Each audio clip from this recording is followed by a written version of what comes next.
So are you familiar with Perfumology?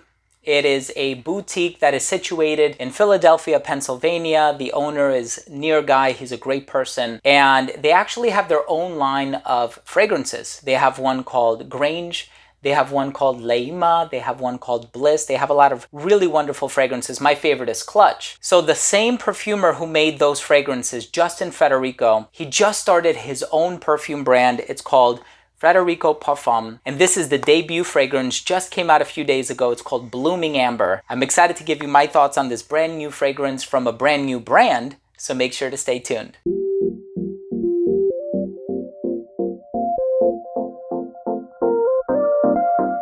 Now, before I begin today's video and I tell you all about Blooming Amber by Frederico Parfums, and I tell you what I think of the smell, the performance, how well it did on my skin, so on and so forth, I do want to start things off by saying that if you are a fan of fragrance-related content, please do consider supporting the channel by subscribing to it. Hit that bell icon so you could be notified whenever I do upload future videos to the channel. And of course, give this video a thumbs up if you enjoyed this video or if you took something of value from today's episode. So Frederico Parfums, started by perfumer Justin Frederico. I am a fan of his work. I own pretty much every Perfumology fragrance that's been created, with Clutch being my favorite just because it's a little bit on the darker side of things and I personally like that. So here you have an amber-based fragrance, but there's a lot of floral ingredients in here as well. And in addition to a lot of the ingredients being listed and kind of what you would expect by reading the name, there's actually an ingredient in here that, in my opinion, is a lot stronger than some of the other ingredients and really gives this fragrance the unique personality that it possesses. So I'm excited to give you my thoughts on the smell, and I'll tell you all about it, how it unfolds and how it did on my skin. Let's take a quick look at the presentation.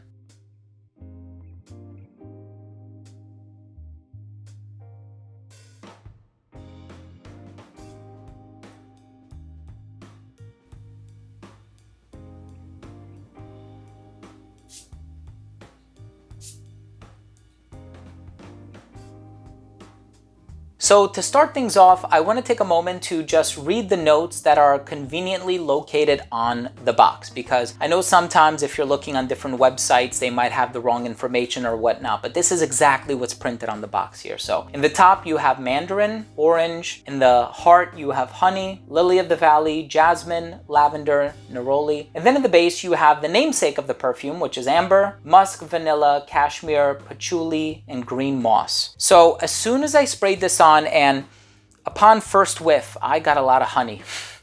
So this is a beautiful honey fragrance, and honey isn't really the star of the show per se, but it's the ingredient that introduces all of the other ingredients, right? So it kind of steps up to the plate first, makes itself known, and you are going to get a lot of honey. It's funny, when I first sprayed this, I was initially reminded of Back to Black by Kilian Paris, where it was kind of like this sweet sensation and I could pick up on the honey right away, and it was almost like a little powdery as well. And the way that it sort of unfolded, I can see why he named it Blooming Amber. It's not an amber that you smell right away. You definitely are going to get a lot of honey in the opening, and I personally love that. There's a lot of brilliant honey fragrances out there. Eau du Cereal by Naomi Goodsir. There is Back to Black by Kilian Paris. As a creative director, I even worked with a honey fragrance with Virtus by Navitus Parfum. But with this fragrance, it has that really rich and robust, natural smelling honey in the opening. Then as you give it a chance to dry down, you are going to get some floral ingredients. Now, I don't get a whole lot of citrus in here. I know it says mandarin and I know it says neroli. And yes, there is a little bit of a sparkle in the opening, but I guess my attention was so captivated by some of those other ingredients that I didn't even think about the citrus, you know? So I got a ton of honey in the opening. And then as we get into the heart, you are going to get lily of the valley, jasmine, and lavender. Now, I think I get more jasmine than anything, and perhaps a little lily of the valley, of course, because I do get this sort of clean, white, floral heart that comes across smelling very pure, very tranquil, but also maybe a touch feminine as well. Now, I'm not suggesting that this is a feminine perfume. I think it's perfectly unisex. I personally don't see gender in a lot of fragrances. I think a lot of that is, you know, kind of the impression that we have of certain ingredients, which if you took a look at a lab analysis analysis of some of your favorites, you'll realize that even some of the most masculine fragrances out there have a great deal of floral ingredients in them, or molecules that are found in various flowers, but that's a different topic for a different time. This fragrance does have some nice clean white florals in the heart, and you definitely pick up on this smooth ambery quality in the base. The smoothness, I think, is established by the cashmere, and I think that the vanilla kind of turns this into a sweeter amber. So there's no such thing as a natural amber.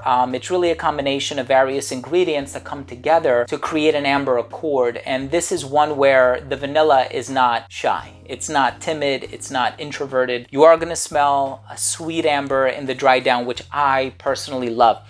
Now, that powdery quality that I mentioned earlier, it does dissipate after a while. So in the opening, when the honey is like really conspicuous and, you know, really noticeable, the powderiness is there, but I think the powderiness is a byproduct of the honey. So as the honey starts to make its exit, or it starts to sort of, doesn't fully exit, but it recedes to the background, the same thing happens with the honey as well, with the powderiness as well, excuse me. So it starts off as this sort of slightly citrusy honey and slightly powdery fragrance. It transitions into this clean white floral, very enchanting, beautiful fragrance, and then it dries down to this slightly earthy amber fragrance. And I just love that progression, and I love how, you know, pardon the pun, I guess, but the amber really does bloom, because you don't smell it right away. And of course, a lot of that deals with the volatility or lack thereof of different notes, and the amber is sitting in the base. So obviously it's going to take some time until you're able to smell it. But I really like the different layers and the different chapters of this fragrance. And I think that each one of these layers tells its own unique story. And this is one fragrance where you can't smell it and say, I love it, or it's not for me, or whatever. This is a fragrance that you really have to spend time with due to its non-linearity, and I think it's a beautiful, beautiful fragrance. Great take on amber, and I love that touch of honey that's in here. And it's an ingredient that I would like to smell in more perfumes. I don't know why it's not used as ubiquitously as I'd like for it to be used, but in any case, blooming amber, solid release, just makes me feel that much more excited to see what else Justin Federico will come up with in the future for his brand. I'm sure he already has a bunch of fragrances in the works, because that's how perfumers work. They're always thinking about the next and the next and the next. In any case, let's go ahead and finish things off with my overall assessment. Now, first up, in terms of the uniqueness and the overall smell, I know I made one comparison throughout the course of this video, that being Back to Black by Kilian Paris, and also Eau du Soleil by Naomi Goodsir, but this one is totally different, right? It dries down to that beautiful sort of a light, clean, white floral amber, and I just really like the progression and the evolution of this fragrance and its non-linearity. I think it's very well done. Longevity on this, you can expect about 8 hours. Really good longevity. Projection on this was great for the first hour and a half to 2 hours of application. It didn't start to sit closer to the skin until about hour 6. And then right around hour 8 or 9, you feel like, okay, I can spray something else on, or I can reapply this fragrance depending on how you feel. In terms of the versatility,